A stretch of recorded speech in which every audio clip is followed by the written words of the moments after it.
Hello guys, welcome to Akki Prashu. So ఈరోజు నా recipe వచ్చేసి బెండకాయ ఫ్రై అనమాట.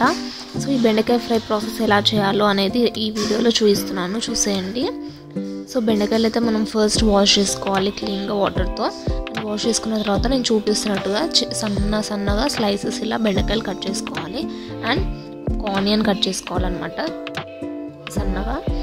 తర్వాత ప్యాన్ పెట్టుకొని ప్యాన్ హీట్ అయిన తర్వాత దాంట్లో 2-3 టేబుల్ స్పూన్స్ ఆయిల్ వేసుకోవాలన్నమాట. ఆయిల్ వేసుకొని దాంట్లో మనం ఏవైతే బెండకాయలు సన్నగా కట్ చేసి పెట్టుకున్నామో ఆ బెండకాయలని ఆయిల్లో వేసుకొని మంచిగా మనం ఫ్రై అయితే చేసుకోవాలన్నమాట.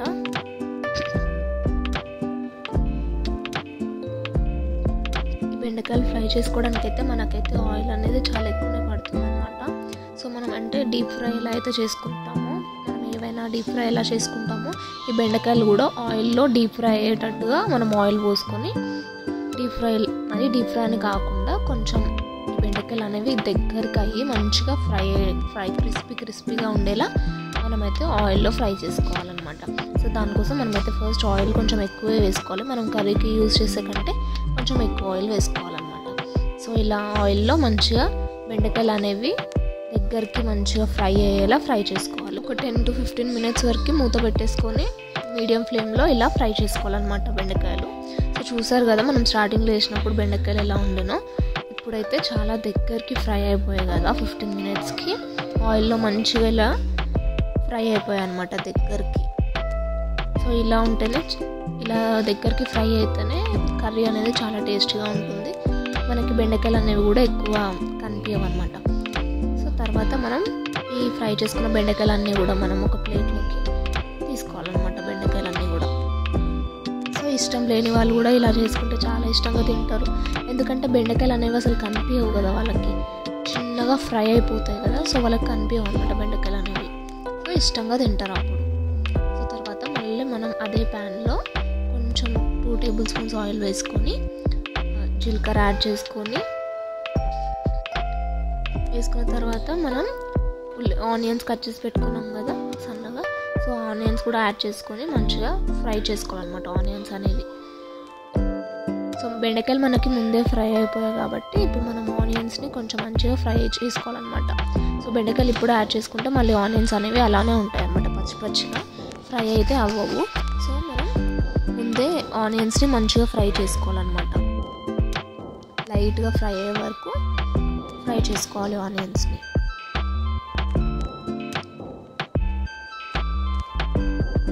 సో నార్మల్గా నాకైతే అసలు బెండకాయ కర్రీ అంటే నాకు అస్సలు నచ్చదు. సో అందుకే నేనైతే ఎప్పుడు ఈ ప్రాసెస్లో బెండకాయ ఫ్రై చేసుకుంటాను అనమాట. చాలా టేస్టీగా ఉంటుంది. సో ఆనియన్స్ ఫ్రై అయిన తర్వాత మనమైతే పల్లీలు కూడా యాడ్ చేసుకుంటే ఇంకా చాలా టేస్ట్ వస్తుంది అనమాట. అంటే మనకి ఏదో కర్రీ తిన్నట్టుగా కాకుండా కొంచెం డిఫరెంట్గా ఉంటుంది అనమాట పల్లీలు కూడా యాడ్ చేసుకుంటే. తర్వాత 2 టేబుల్ స్పూన్స్ అల్లం పేస్ట్, 2 టేబుల్ స్పూన్స్ పసుపు, 2 టేబుల్ స్పూన్స్ కారం అండ్ టేస్ట్కి తగ్గట్టుగా సాల్ట్ అయితే యాడ్ చేసుకోండి. నేనైతే ఇక్కడ కారంకి ఈక్వల్గానే వేసుకుంటాను ఇప్పుడైతే సాల్ట్ నేను. సో 2 టేబుల్ స్పూన్స్ సాల్ట్ అయితే నేను వేసుకున్నాను ఇక్కడ. మీరైతే మీ టేస్ట్కి తగ్గట్టు వేసుకోండి సాల్ట్. సో ఇలా ఆనియన్స్ని కారం, ఉప్పు, పసుపు, అల్లం, ఇలా పల్లీలు ఇవన్నీ వేసుకొని మంచిగా ఫ్రై చేసుకోవాలన్నమాట. చాలా టేస్టీగా ఉంటుంది ఈ ప్రాసెస్లో చేసుకుంటే. బెండకాయ కర్రీ అసలు నాకు నచ్చదు కదా. సో ఇలా ఫ్రై చేసుకుంటా కదా, చాలా ఇష్టంగా తింటాను. నార్మల్గా అయితే అసలు ఇంత బెండకాయ కూడా తినేదాన్ని కాదు, కానీ ఇప్పుడు ఈ ప్రాసెస్లో అసలు బెండకాయలు మొత్తం అసలు తినేస్తున్నాను. అసలు బెండకాయ కర్రీ చేసిన బెండకాయ ముక్కలన్నీ పక్కకు పెట్టేదాన్ని, కానీ ఈ ప్రాసెస్లో మనకు అసలు పక్కకు పెట్టే ఛాన్స్ ఉండదు. ఎందుకంటే బెండకాయలు అనేవి మనం చిన్నగా ఫ్రై చేసేసుకుంటున్నాం కదా దగ్గరికి, చాలా టేస్టీగా ఉంటుంది అనమాట.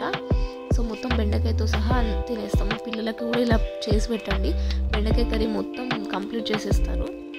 సో తర్వాత ఇలా ధనియా పౌడర్ కూడా వేసుకొని ఇలా మిక్స్ చేసుకున్న తర్వాత మనం ముందుగానే ఫ్రై చేసి పెట్టుకున్న బెండకాయలు ఉన్నాయి కదా, ఆ బెండకాయలు కూడా యాడ్ చేసుకొని ఈ మసాలాస్ అన్నీ కూడా బెండకాయలకి మంచిగా మిక్స్ అయ్యేలా మిక్స్ చేసుకోవాలన్నమాట.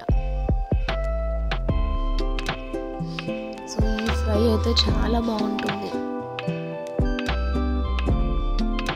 కొంచెం కర్రీ వేసుకుంటేనే చాలా రైస్కి స్ప్రెడ్ అవుతుంది. సో కారం అయితే కొంచెం ఎక్కువ వేసుకోవాలన్నమాట, ఎందుకంటే చిల్లీస్ కూడా మనం యాడ్ చేసుకోలేదు కదా దీంట్లో. సో అందుకే కారం కొంచెం ఎక్కువ వేసుకోవాలి, ఎందుకంటే ఫ్రై కదా, టమాటో చిల్లీస్ అవన్నీ యాడ్ చేసుకోవట్లేదు కదా. సో అందుకే మనం కారం కొంచెం ఎక్కువ వేసుకోవాలి, గ్రేవీ ఉండదు కాబట్టి కారం కొంచెం ఎక్కువ వేసుకోవాలన్నమాట. తర్వాత మూత పెట్టేసి ఒక 5 minutes వరకు కుక్ చేసుకోవాలి. ఇలా ఆయిల్ పైనకు వచ్చేంత వరకు కుక్ చేసుకోవాలన్నమాట. సో చూసారు కదా ఆయిల్ మొత్తం మీదకి వచ్చేసింది అనమాట, అంటే కర్రీ అనేది రెడీ అయిపోయింది అనమాట. సో ఫ్రై ఇలా టేస్టీగా రెడీ అయిపోయింది బెండకాయ ఫ్రై. సో ఇదంతా కూడా మనం ఇప్పుడు బౌల్లోకి సర్వ్ చేసేసుకుందాం. సో చూసేసారు కదా బెండకాయ ఫ్రై ఎలా చేయాలో.